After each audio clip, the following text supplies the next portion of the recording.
On February 25, 1957, in a quiet wooded area of Philadelphia, a college student stumbled upon a gruesome discovery, a large cardboard box lying in the underbrush. Inside was the body of a young boy estimated to be between 3 and 7 years old.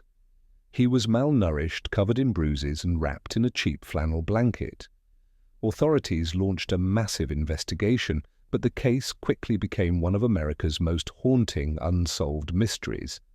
The boy had no identification, no missing child reports matched his description, and forensic tests yielded little evidence. Investigators were left with more questions than answers. One theory suggested that the boy came from a foster home nearby. Witnesses recalled seeing handmade bassinets similar to the box he was found in being sold by the foster home's owner. However, there was no conclusive evidence linking them. Another chilling theory emerged years later when a woman, identified only as M, claimed that her mother had purchased the boy as a slave and subjected him to years of horrific abuse before killing him. Though her story was detailed, police found inconsistencies, and the case remained unsolved.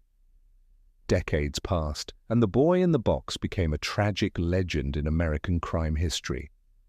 It wasn't until 2022 that a breakthrough came. DNA analysis finally identified him as Joseph Augustus Sorelli. Yet, even with his name uncovered, the mystery of who killed him and why still haunts investigators and true crime enthusiasts to this day.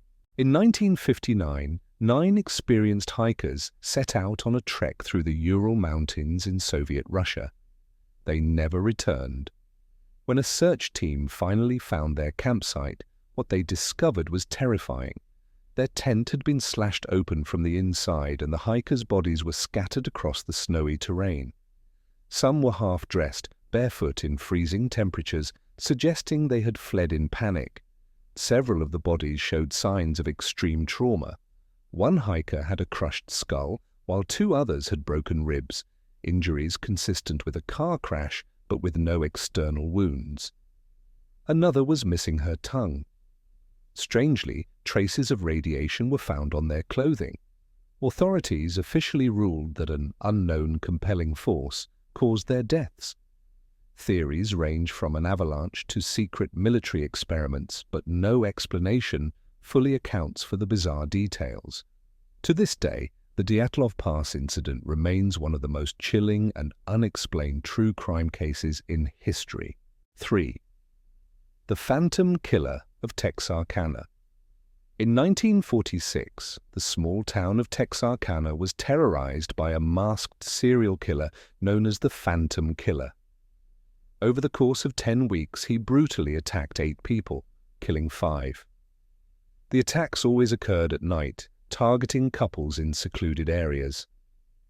The killer wore a burlap sack over his head, with slits cut out for his eyes, adding to the horror. Despite a massive manhunt, the Phantom Killer was never caught. Witnesses who survived described him as tall and menacing, but police had no concrete leads. Some believed he was a local resident who blended into the community by day and hunted by night. Others speculated he was a drifter who left town after the murders. The case inspired the 1976 horror film The Town That Dreaded Sundown, but the real identity of the Phantom Killer remains unknown. To this day, residents of Texarkana still hold an annual warning: stay inside after dark. The strange disappearance of Maura Murray. On February 9, 2004, 21-year-old Maura Murray, a college student from Massachusetts, emailed her professors saying there was a family emergency and she would be leaving campus. However, no emergency existed. Instead, she drove north toward the White Mountains of New Hampshire. That night, her car crashed into a snowbank on a dark, rural road. A passing bus driver stopped to check on her, but she insisted she didn't need help. He called the police anyway. When officers arrived minutes later, Maura was gone. Her car was locked, her belongings inside, but there was no sign of a struggle. Over the years, theories about her fate have ranged from foul play to her running away to start a new life. Some believe she may have hitchhiked with the wrong person. Others think she succumbed to the freezing temperatures. Despite massive searches and national attention, Maura Murray has never been found. Her case remains one of the most puzzling missing persons cases in American history. 5. The Haunting of Room 1046. In January 1935, a man who called himself Roland T. Owen checked into the President Hotel in Kansas City. He brought no luggage, only a comb and toothbrush. His behavior was strange. He requested an interior room with no windows and insisted on being left alone. The hotel staff noticed eerie details. His room was constantly dark, and he only allowed cleaning staff in when they knocked. He received mysterious phone calls, always answering in hushed tones. One maid recalled hearing him say, "No, Don, I don't want to. I will do it tomorrow." On January 4th, hotel staff became suspicious when they found Owen's door locked from the outside. When they entered, they were horrified. Owen was lying on the floor, covered in blood. He had been beaten, stabbed multiple times, and strangled. Despite his injuries, he was still alive. When asked what happened, he only muttered, "Nobody did this." He died soon after. Police were baffled. There were no signs of forced entry, and nothing was stolen. Even stranger, when authorities tried to find his family, they discovered that Roland T. Owen was a fake name. His real identity remained unknown for decades. Years later, a woman claimed that the man was her missing brother, Artemus Ogletree, but how he ended up in room 1046 and who killed him remains an unsolved mystery to this day. 6. The Haunting of Eastern State Penitentiary. Eastern State Penitentiary in Philadelphia was once one of the most notorious prisons in America. Built in 1829, it was designed to enforce strict solitary confinement. Prisoners lived in complete isolation, never seeing another human face.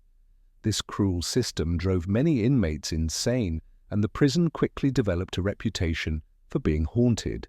One of the most chilling stories comes from cell block 12. Guards and visitors have reported hearing eerie whispers, echoing footsteps, and blood-curdling screams, despite the block being empty. Some even claimed to see shadowy figures darting through the dark corridors. One former inmate, Al Capone, spent time here in the 1920s. Even the infamous gangster was terrified. He claimed that every night he was haunted by the ghost of a man named Jimmy, a victim from his criminal past. Capone's screams were so disturbing that guards often found him clutching his head, begging for the spirit to leave him alone. To this day, Eastern State Penitentiary remains one of the most haunted locations in America.